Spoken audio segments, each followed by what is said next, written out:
Good morning, students.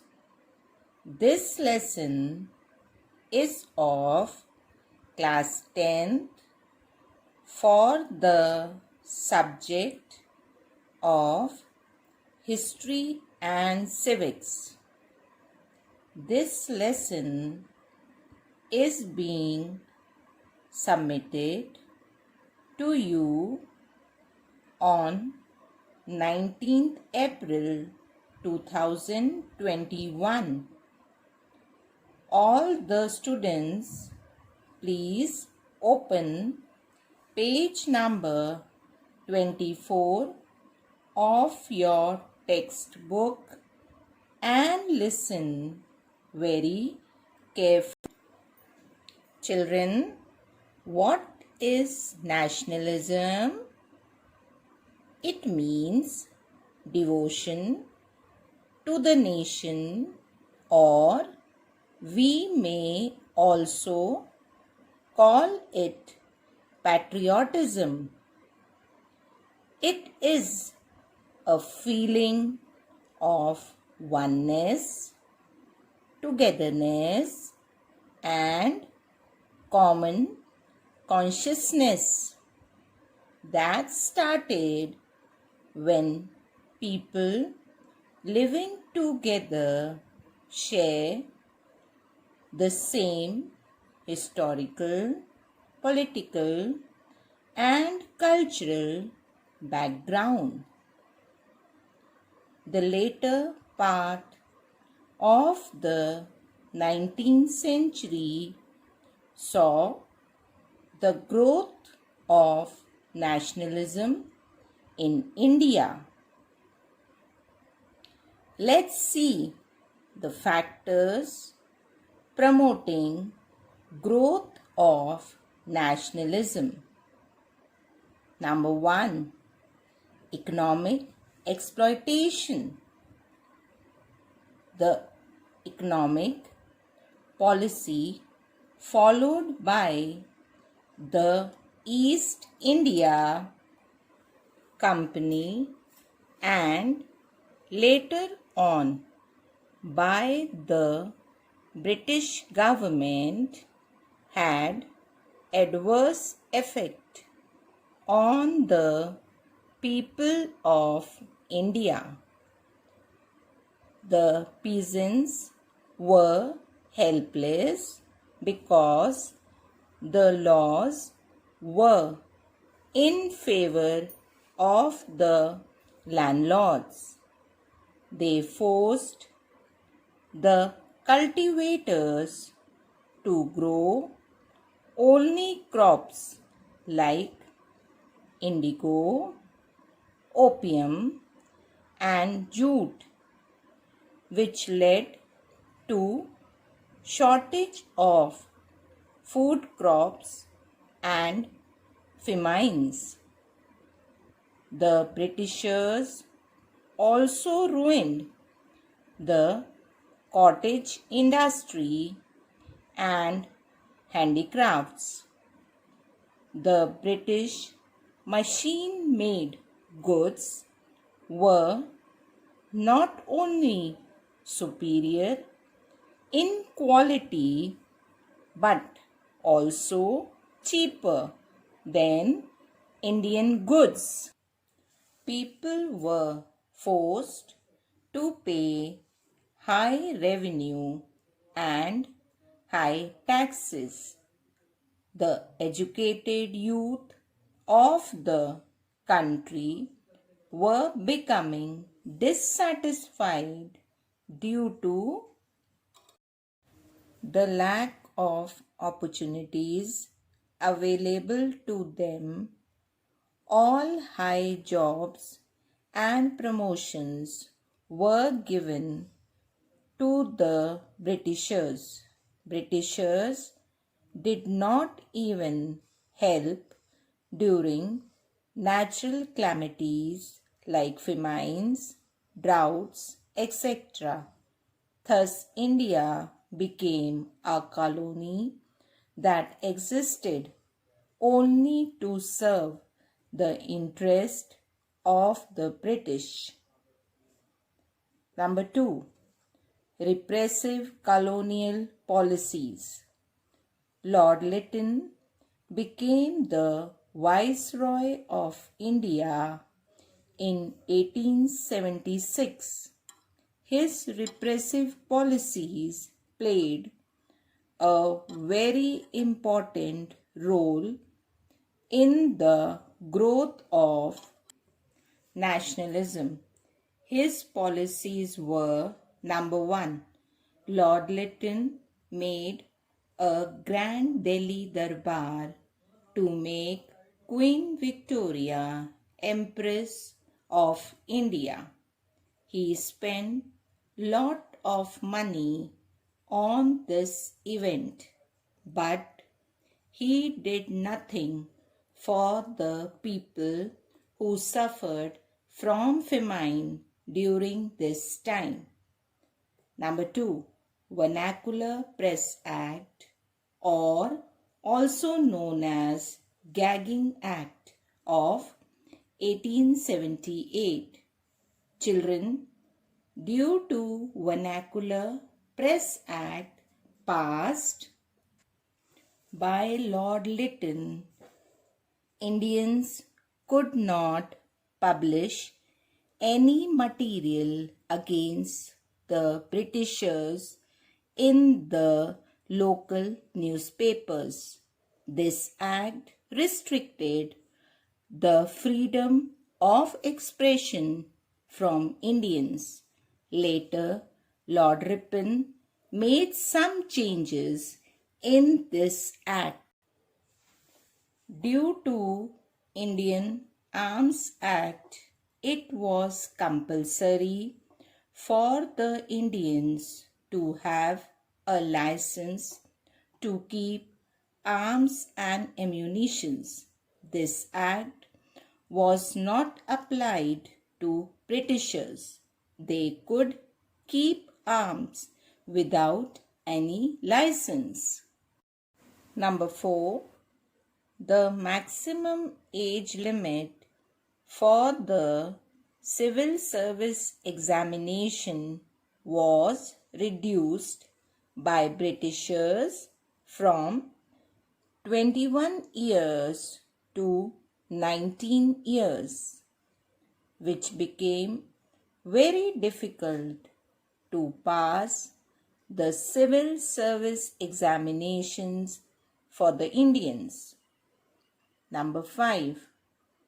The import duties on British textiles were stopped, which not only affected Indian textiles but it also affected trade. Number 6. Ilbert Bill 1883. Sir C. P. Ilbert, British law member, passed the Ilbert Bill in 1883. This bill brought Indians and Britishers at par. Even Indian law members could solve British cases, which were earlier only heard by Britishers. The Britishers raised a very strong voice against it, due to which it was stopped. Number 3. Social religious reform movements. Children, before we start with social religious reform movements, it's question time. Please write the answers in your notebook. Question 1. Explain the term nationalism. Question 2. Who passed the Vernacular Press Act in 1878? Why was it passed? Question 3. define Albert Bill. Children, you can pause the audio for 3 minutes to write the answers. Children, I hope you have finished writing the answers. Let's continue.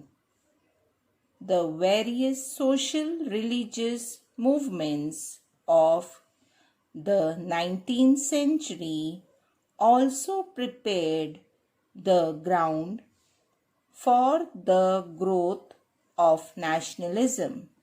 Reformers like Raja Ram Mohan Roy, Swami Dayanand,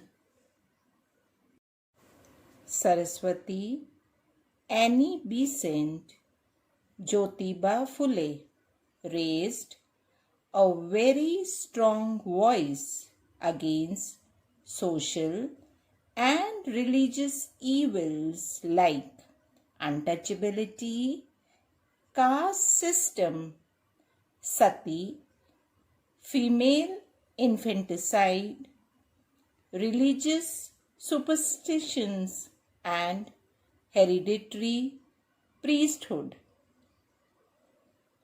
In 1828, Raja Ram Mohan Roy founded Brahmo Samaj. Brahmo Samaj believed in one God. Due to the efforts of Raja Ram Mohan Roy, sati was abolished in India. It was declared illegal by Britishers. Jyotiba Phule established the Satya Shodhak Samaj to improve the conditions of backward classes and women. He was in favor of women education. He even opened schools for the education of women. Effects of socio-religious reform movements. Number 1. The social and religious reformers proved that Indian culture and civilization was superior than the others. Number 2. It spread the feeling of nationalism among the people. Number 3. The reformers were against sati, caste system, untouchability, etc. Number 4. It wanted to improve the condition of women in society. Number 4. Role of the press. Press became one of the important factors for the growth of Indian nationalism. From the early 19th century, large number of newspapers were published like the Amrit Bazar Patrika, the Bengali, the Tribune, the Pioneer, the Times of India, the Hindu, etc. These newspapers strongly criticized the government policies and put forward Indian viewpoints. Children, let us now see the effects of the press. Number 1. It created the feeling of patriotism, and nationalism among the people. They were ready to sacrifice everything for the nation. Number 2, the press showed the true nature of the Britishers to the Indians. Number 3, it helped to exchange views of the people. Number 4, it informed Indians what was happening not only in India but also in other nations. The foundation of the Indian National Congress. Children, before we start with the Indian National Congress, I will give you 3 questions. Please write the answers in your notebook. Question 1. What role did the press play in the national movement? Question 2. State any 2 issues that the socio-religious reform movements worked for. Question 3. Name the organization founded by Jyotiba Phule. Why did he establish this organization? Establishment of All India Association. Before 1885, a number of political associations were established in India, which may be regarded as precursors of Indian National Congress. Number 1. The first political association was the Landholders' Society, established in Kolkata. It was established to protect the rights of the landlords. Number 2. East India Association. It was established by Dadabhai Naoroji in 1866 in London to put India's problems before Britishers. It had its branches in Mumbai, Kolkata, and Chennai. Number 3. Indian Association. Indian Association was established by Surendranath Banerjee in 1876 in Kolkata. Objectives of Indian Association. Number 1. To collect public opinion. Number 2. To unite Indians on the basis of common political interest. Number 3. To establish friendly relations between the Hindus and the Muslims. Number 4. To help Indians to take part in public movements. Achievements. Number 1. It was against Jamindari system and wanted it to be abolished. Second, it raised voice against the License Act, the Arms Act, and the Vernacular Press Act. Third, it was against the lowering of the age limit from 21 years to 19 years for the civil service examinations. Number 4. Indian National Conference. Indian National Conference was established in 1883 by Surendranath Banerjee. It was a provincial organization. In 1885, Indian National Conference merged with Indian National Congress. Formation of the Indian National Congress. The Indian National Congress was founded by Allen Octavian Hume, a retired English civil servant, on December 28, 1885 at Bombay.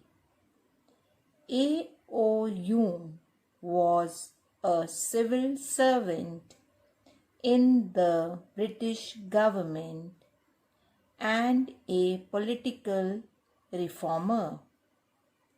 Its first meeting was held at Gokuldas Tejpal Sanskrit College, Mumbai, from December 28 to 31st December, under the presidency of Umesh Chandra Banerjee.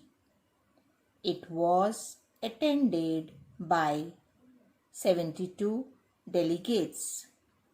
Lord Dufferin, the then Viceroy, favored the Congress because in the beginning it acted as a safety valve which only put India's problems before the Britishers.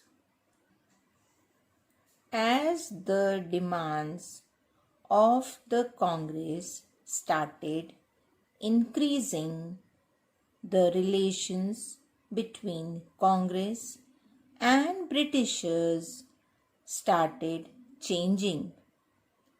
The second session of the Congress was held at Kolkata in 1886 under the presidency of Dadabhai Naoroji. Objectives of the Indian National Congress. First, to establish friendly relations between political workers. Second, to establish unity in India. Third, to put India's demands before Britishers. Fourth, to train and organize public opinion. Fifth, to give employment to Indians. Sixth, to hold civil service examinations both in India and England. Seventh, to reduce military expenditure. With this explanation, I end this interactive session. Students, please read the chapter thoroughly and add points wherever required. Homework. Please do the given questions in your notebook. Question 1. With reference to nationalism and the birth of the Indian National Congress Explain each of the following. Number 1. Vernacular Press Act 1878. 2. State any 3 objectives of the Indian National Congress. 3. Repressive colonial policies. Thank you, children.